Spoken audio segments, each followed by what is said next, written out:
ఏడు దినములు నీవు బలిపీఠము నిమిత్తము ప్రాయశ్చిత్తము చేసి దాన్ని పరిశుద్ధపరచవాలి.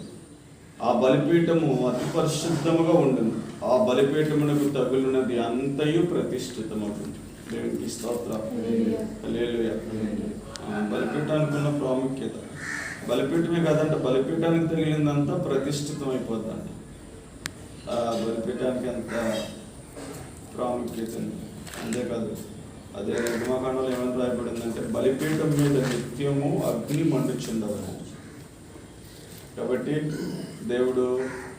దేవుని సేవకులు ఎప్పుడు ఇక్కడ నిలబడి మాట్లాడినా దేవుని అగ్ని దిగి వచ్చేటట్లు ప్రార్థన చేసి బలిపీఠాన్ని ప్రతిష్ఠిద్దాం. ప్రార్థన చేద్దాం. స్తోత్రం స్తోత్రం స్తోత్రం స్తోత్రం స్తోత్రం స్తోత్రం స్తోత్రం స్తోత్రం స్తోత్రం స్తోత్రం స్తోత్రం.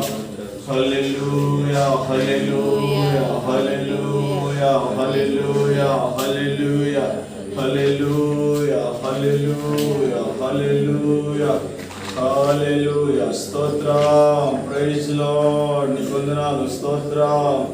హల్లెలూయా. అగ్ని మండించండియా. నీకు స్తుతులయ్యా. స్తుతుల ఎప్పుడు ఆ అగ్ని బలిపీఠం మీద మండుచుండవలెను, అది ఆరిపోకూడదని లేఖనంలో వ్రాయబడిందయ్యా. ఈ బలిపీఠాన్ని ప్రతిష్ఠించిన దినం మొదలుకునే ఎప్పుడు దీని మీద నిత్యము అగ్ని మండుచుండాలయ్యా.